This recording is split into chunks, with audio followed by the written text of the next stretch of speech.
Hi, Dr. Greg Smiley. Today we're going to be learning how to go from sitting to standing. This is so important if you're having lower back problems. In your SI joints, which are the ones just down in here at the back of the pelvis, we'll often call them their hips. It's not. It's your SI joints right here. Go down like that. Lower back problems, lumbar problems, disc herniations, all very common problems. Be getting up and down from chairs, bending over, picking things up. So, what are we going to do? We're going to change the way we're getting up and down. So normally, when we get up and down from a chair, our feet are side by side. We call this a skier stance or a square stance. And we'll stand up and we'll get down.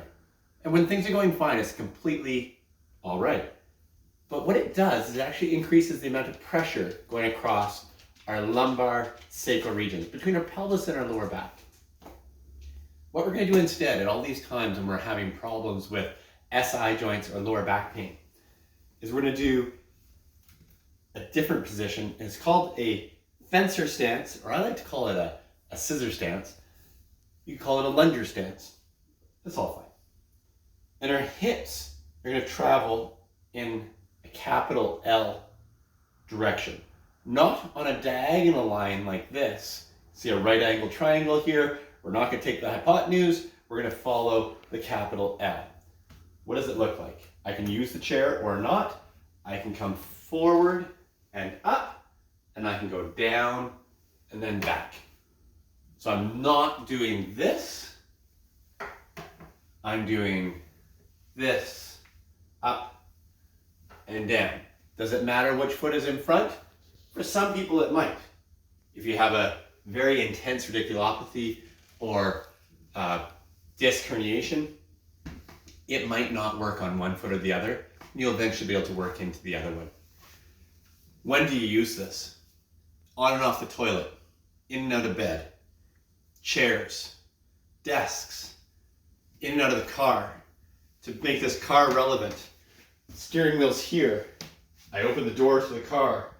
I turn around, I get into my car, I bring my feet around together, and then buckle myself up. Of course, I close the door, and hands on the steering wheel, and I can drive. When I want to get out of the car, I turn the car off, do all your safety things, unbuckle, get the door open, and I bring both feet out of the car. I can use the seat back or front, I can use the door, I can come forward and up, and then I can close the door and be done with it. One last thing that's really important, if you're a person who needs to be using that sit to stand style of getting up and down, if you've been sitting for a long time, that's usually a problem. What you need to do is, I like to say wibble wobble. We have a young child and that gets used in our house for a while, and we're big Raffy fans. So, what does that mean? You move your pelvis around and move your legs around, moves your hips. Everything that gets your pelvis moving gets the muscles activated, gets the joints ready, so that when you go and do this, it's going to be easier and everything's primed and ready to go. If you need any help, I'm happy to help you. And if you need directions getting to anyone, that's wonderful too. I'm happy to refer you to my colleagues. Take care.